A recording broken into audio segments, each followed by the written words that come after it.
Hello and welcome to Chamber Connection. I'm Mary Hodson, your host, president of the Chamber of Commerce, and I am thrilled to have with me today multiple guests because we are going to be talking about one of my very favorite things, the Hutchinson Leadership Institute, and we're going to talk about all the projects that happened this year. So out of 5 projects, we're going to be talking about a few of them, and my first guest is Kelly Wendland. Welcome. Thank you. You are representing a group that did what for your project? Well, we were interested in providing some opportunities for really education. That was what we were interested in. And we started talking about resource rooms and all these things, and we decided, you know, what would have been great when we were in high school and younger is to learn more about vehicles and ownership of vehicles and what it takes to be an owner of a vehicle. So that's kind of where we landed, was vehicle ownership. What a great concept to think about what you would have liked to have had back in the day, right? What, 2-3 years ago? Yeah. Right? Just exactly. a few only. Exactly. And so there were a number of people in the group. Tell me about the other people in your group. Yeah, so we had a number of individuals in our group. Jake Malone from Malone Auto. So that was helpful. Yes, extremely helpful. When you're thinking of talking about tons of vehicle resources. education, yep. Yep. Nicole Ng, she is from Mid-Country Bank. Elizabeth Mumford from New Century Academy, and she utilized her student resources to help us with our project. Okay, and then the other person was? Mark Bashams from 3M. Perfect. And let's tell everybody where you're from. I work for the City of Hutchinson. I'm the HR director. Perfect. So you get in this class, and I'll tell you more about that later, but you get in this class, you get put into this group, and now you've decided that you're going to do, you're going to talk about education on vehicles, how to take care of it, what to do with it. Where did you go with that? Yeah, so it actually fell into place pretty well because many of us have some, professional connections, like Jake with the dealership. The city obviously operates the DMV. Nicole works with insurance. So we had some really clear pathways to come up with some information, and we decided to do a Jeopardy board and piggyback off of a Tiger Path event that was already happening, thanks to the team's recommendations. So we piggybacked off of that. We created this giant Jeopardy board. That's where Elizabeth utilized her student resources to create this huge Jeopardy board for us. And we participated in that Tiger Path event. And I think that the sheer magnitude, the size of the Jeopardy board really drove, students to come and see us. It's the same, it's as big as you are. It's as tall as you are. It's giant. I think that... How fun. I know. It really brought people over to see what we were doing, and we had a lot of participation, which was great. I was going to ask you that. That's fabulous. So I love that you guys took your resources, your networks. I mean, I'm surprised you didn't ask me to help. Because, I have a fob. Okay. For my car. That's it. Yeah. That's what I know about cars, okay? Yeah. I know. I'm glad that we have an audience today so they can give me a little feedback on that, because sometimes it's just you and I. Yeah.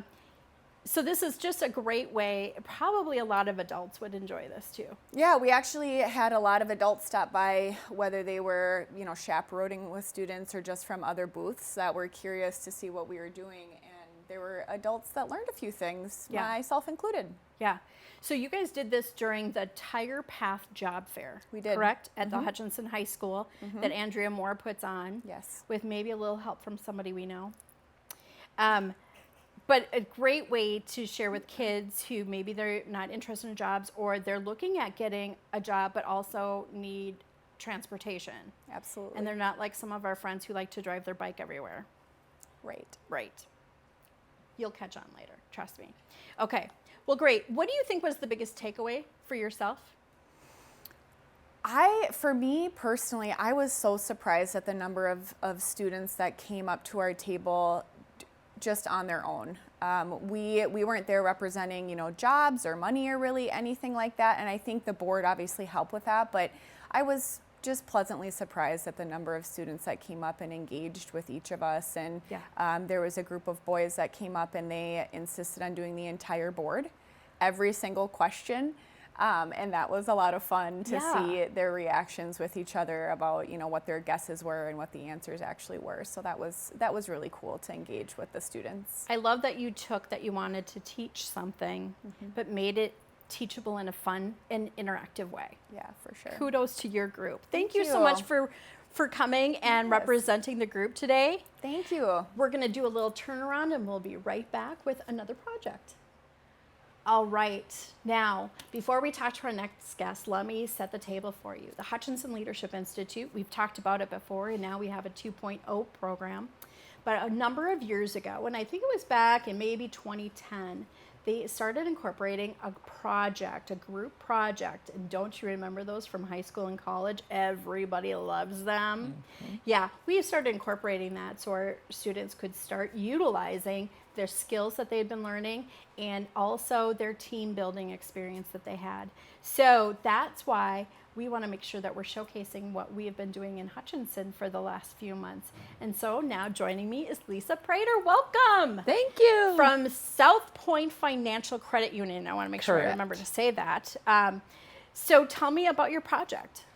We had a choice of community amongst other items, and we wanted to touch as many areas of the community as we could. And with all of the mental health and the domestic violence and all of the needs in the community, we decided to do what we came up with as cuddle creatures. That is stuffed animals and blankets that were donated to various nonprofits to show people that we care as a leadership group, and that they could have something as a memento or something to hang on to during tough times. Sometimes you just want a thing. I remember I was having some eye surgery and they handed me a football. Just something to hold in your hands, right? I really wanted something soft, but probably not when you're having eye surgery. Good to have a cuddly thing. Right. But there's something about being able to hold something that you get to keep for your own. That's comforting, isn't it? What was your goal when you sat down and said, okay, how many cuddle creatures do we think we're going to find or get? Our goal was to have at least 30 blankets and at least 250, gently used or brand new stuffed animals. Okay, look at that. How many did you have? We had 502 stuffed animals and exactly 30 blankets. Yeah, pretty incredible. Amazing. Yeah, you all were set up in our back room in our education center. We had no idea as you started bringing them in and bringing them in and bringing them in. And who else do I see here? I see McKenna. I see Katie.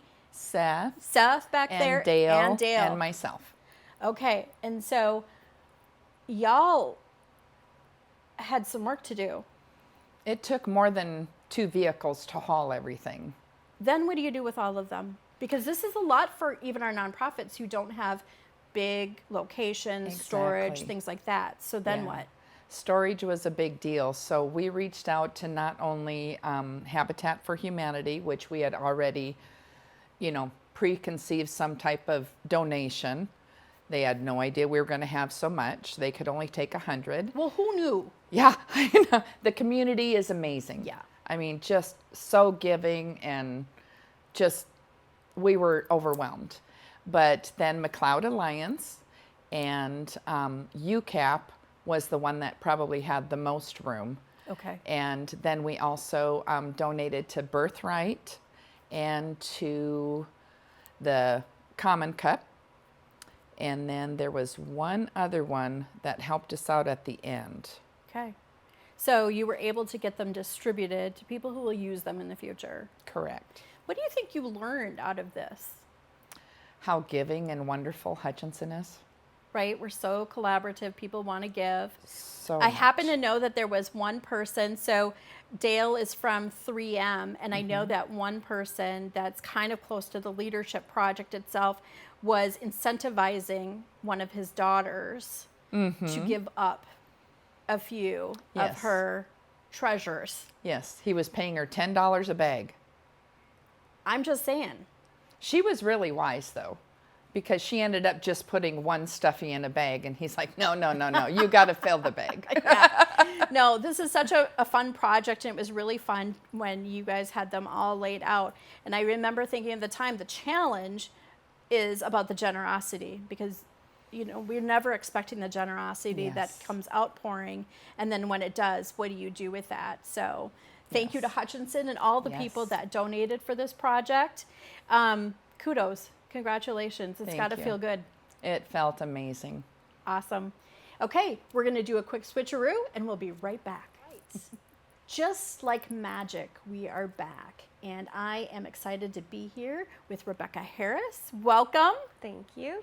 Glad that you can be here today to talk about your project. You had a little bit of a larger group of people. What was your project? What did you do? So we went to the food shelf here in Hutchinson and we got to help them out.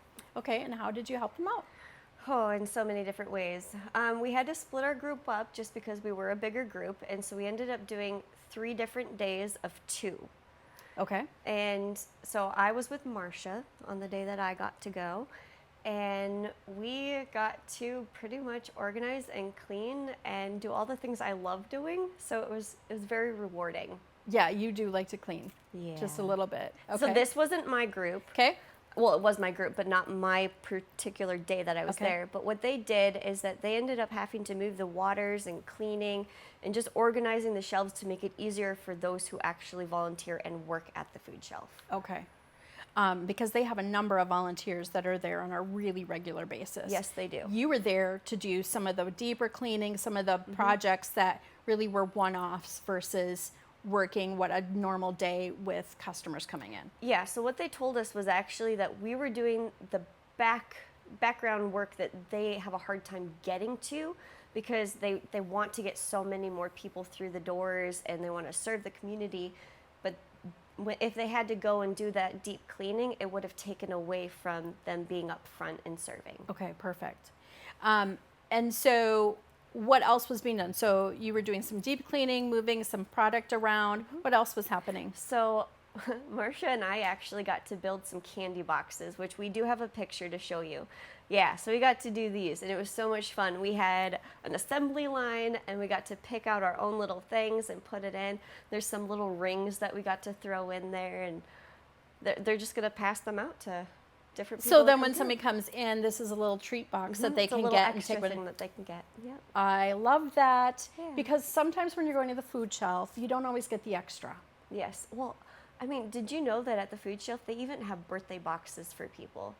So tell me what a birthday box is. So, well, it's a bag, but you Okay. go in and there is cake in it, there's a card in it, there's sometimes a little toy, and they hand it to you and you get to take it home and use it instead of having to go to the store and have to buy those extra things. Nice. Yeah. That's awesome. Who else was working with you on this project? We had Sierra, Ty, Marcia, Shonda, myself, and oh goodness.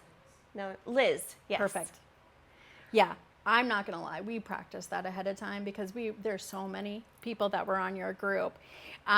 What made you decide that this was the project you all wanted to do? Well, we wanted to work with the community in some way and give back. We were okay with doing something where, like planting a tree, which one of the groups did, and stuff like that. But however, we knew that the food shelf, they serve in a really large way, and we wanted to help them. And so this was just something that we were able to do, and some of us have utilized the food shelf, and it was our way of giving back. And some of us didn't even know about the food shelf or where it was Right. located. So it was really nice to be able to serve the community. To do this. So a little education for our audience. The food shelf typically isn't about people who return time and time again. Right. It's about people who maybe are going to have a hard time eating and paying an insurance bill or a payment for their car. Anyone can go at any time. You can even pick up for somebody else, correct? I'm not sure about that particular part, but I do know that everybody is welcome. You don't even have to live in Hutchinson in order to go to the food Yeah. shelf.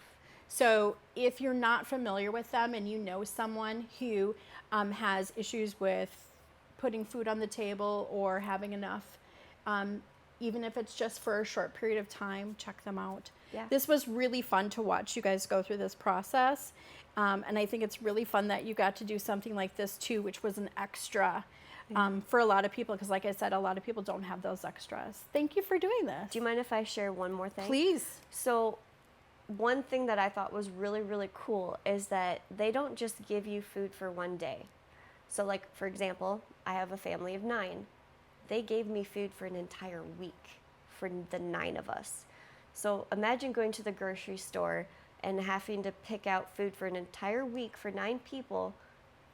Right. They did that for us. And on top of that, they have this one wall where you can pick out toilet paper, toothbrushes, shampoo, laundry detergent, and So the sundries that are Yeah. also extras for a lot of people. yeah.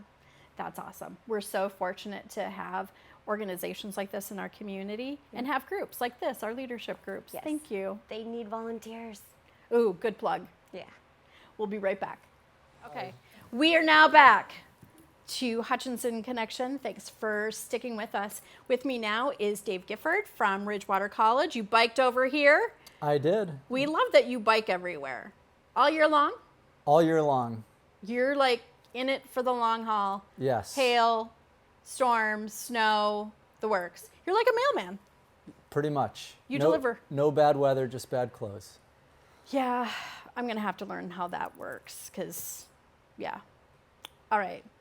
Let's digress back to our topic of project groups. Dave, tell me about what your project was. Yeah, so I worked with 3 other gentlemen who were in our leadership group, and we sought to work on the Raleigh Johnson Ecology site. So we did a little refresh of that area, specifically cleaning up some of the downed brush and then remulching the path that goes through the woods. Okay, so ecology site. People are going, what the what? We have a what? Where is this? Yes, so within town, this is situated just between Roberts Park and the high school. There's a little parcel of land that the city of Hutchinson and the school district kind of co-steward, and there's a nice path that goes through there. People like to walk their dogs, just a chance to drop into nature, and it's definitely a bit of a hidden gem in town. It is. Now, I used to live over in this neighborhood. We called it the old biology site. I had no idea there was a path until you guys did this project. I had no idea. And we lived there for 16 years. No clue. So, like you said, it's a hidden gem. There's another hidden gem up on the northeast side. We'll tell you about that later. That's another topic. All right. So, what did you guys do? You said you moved a lot of brush. Yes, and then we worked with the school district and the city to spread 5 dump truck loads of mulch along this path, which was approximately 3/10 of a mile. Here's an after photo of the path where we did some mulching. Importantly, too, we also had an opportunity to engage 2 classes from Hutchinson High School and around nice. 50 or so high school students that helped with some of the work and integrated it into some of their ecology and natural resource classes at school. How long did this take you to do?